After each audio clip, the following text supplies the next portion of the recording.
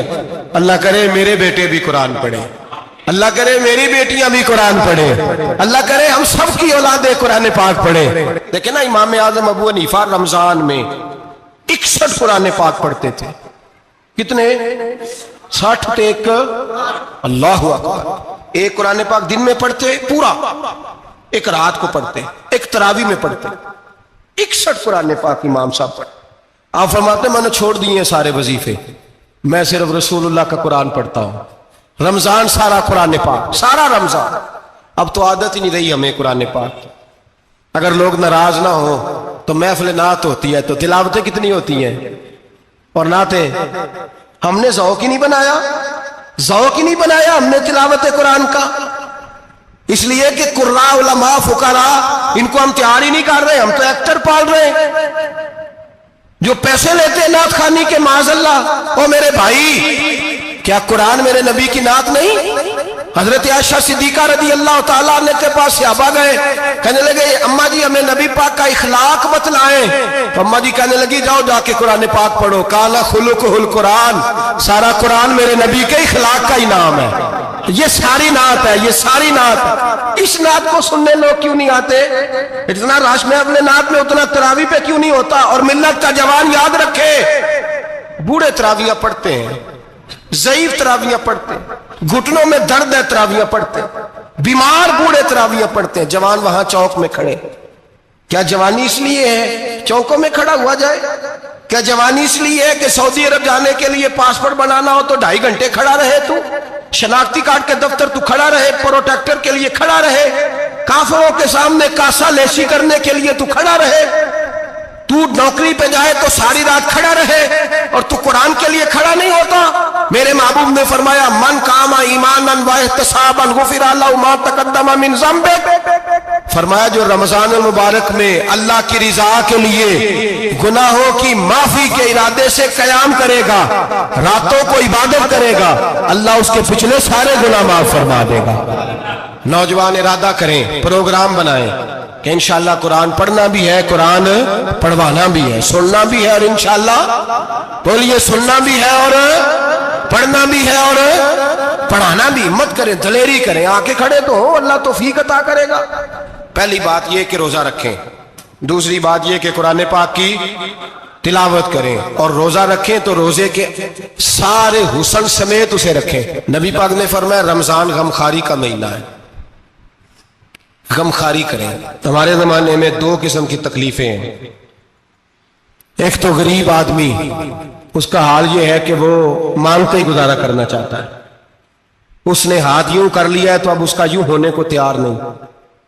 ضرورت اگر کسی آدمی کو کسی دروازے پہ لے جاتی ہے تو برا نہیں، لیکن سوال کا اپنے اوپر دروازہ کھول لینا یہ ٹھیک نہیں۔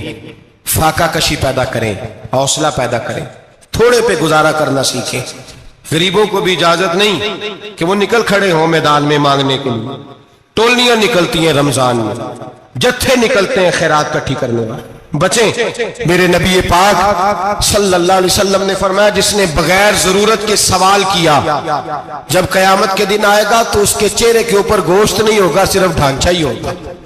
اتنی بھیانک صورت میں آئے، بغیر اشد ضرورت کے سوال نہ کر، کبھی سوال نہ کر۔ اور امیروں سے گزارش ہے کہ رمضان ہمدردی کا مہینہ ہے، ہمدردی کریں تو سامنے والے کی عزت کا بھی خیال کریں۔ یہ بات درست ہے کہ غریب سیاڑا نہیں ہوتا، اس لیے کہ جس کی جیب میں پیسے نہیں ہوتے بھائی اسے عقل بھی نہیں ہوتی، جس کے گھر کار نہیں ہوتی اسے چلانے کا طریقہ، جس کے گھر اوون نہیں ہوتا اسے چلانے کا طریقہ بھی نہیں آتا، جس کے گھر میں چیزیں ہوتی ہیں اسے چلانا بھی آ جاتا ہے، جدے گھر دانے اودے کملے بھی اس کے سیانے ہو جاتے ہیں۔ تو چودھری صاحب، سیٹھ صاحب، نواب صاحب آٹا تقسیم کرتے ہیں، کھڑے ہو کے فوٹو کھچاتے ہیں، فیس بک پہ دیتے ہیں، اور ایک آٹے کا تھیلا اور 10 اخباروں میں فوٹو۔ اللہ سے ڈریں، رمضان ہمدردی کا مہینہ، ہمدردی کا۔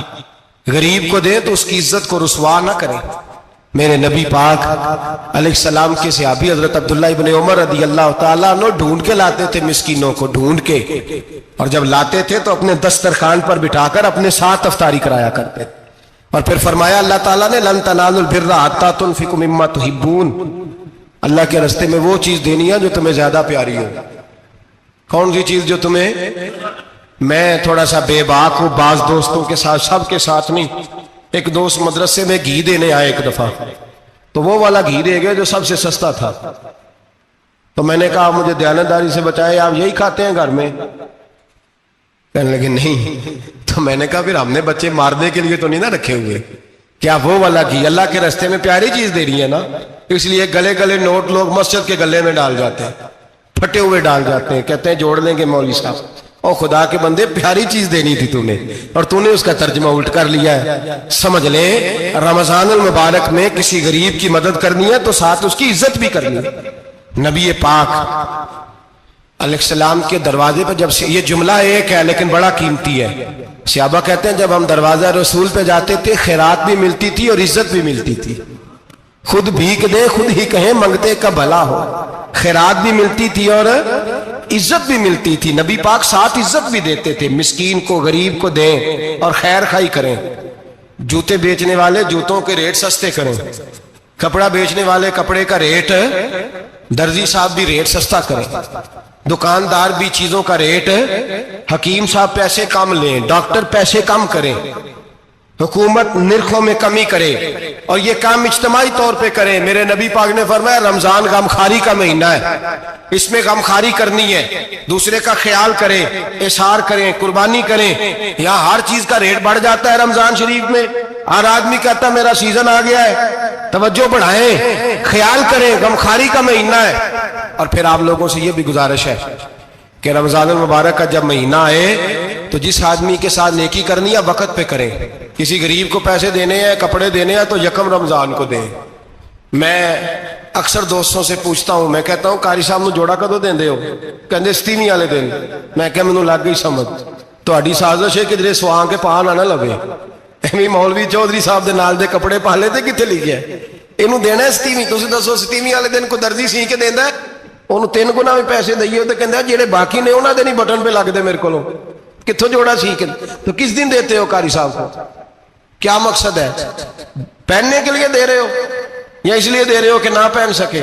تو بھائی آپ جب کسی کو کوئی چیز دیں گے تو کب دیں گے؟ جب وہ استعمال کر سکے۔ غریب کو لوگ فطرانہ دینے جاتے ہیں عید سے 1 دن پہلے، تو کیا کرے گا اس کا؟ وہ نہ تو کپڑے خرید سکا نہ روٹی لا سکا، بلکہ میرے حضرت صاحب فرماتے ہیں رمضان سے پہلے دے دو، رمضان کی نیت کر کے رمضان سے 1-2 دن پہلے دے دو، اللہ رمضان جتنا ثواب ہی عطا فرمائے گا۔ رمضان سے پہلے دو جس کو کچھ ہے دن، قبل از وقت تیاری کرو۔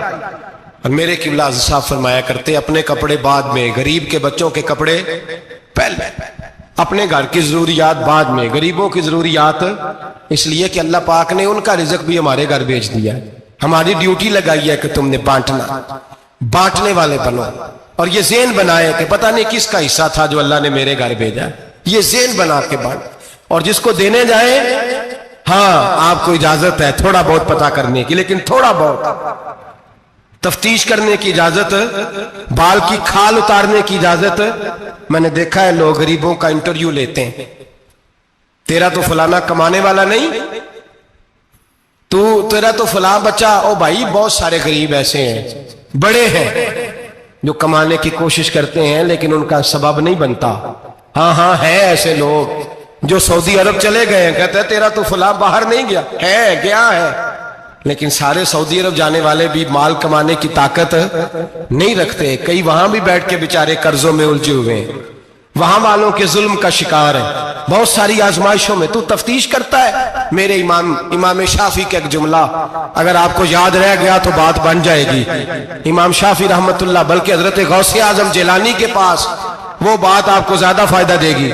حضرت غوث اعظم جیلانی کو ان کا ایک مرید سمجھانے لگ گیا، کہنے لگا حضرت جی آپ سب کو ہی دیتے رہتے ہیں، ہر بندہ مستحق نہیں ہوتا، ذرا ٹٹول کے دیا کریں۔ تو غوث اعظم جیلانی فرمانے لگے بھائی مجھے تو لگتا ہے تو بھی ان چیزوں کا مستحق نہیں تھا جو اللہ نے تجھے عطا کر دی ہے، پہلے تو بتا تو مستحق تھا، تجھے اپنی حیثیت اوقات کا پتہ ہے جو اللہ نے تجھے دے دی ہے، طاقت تھی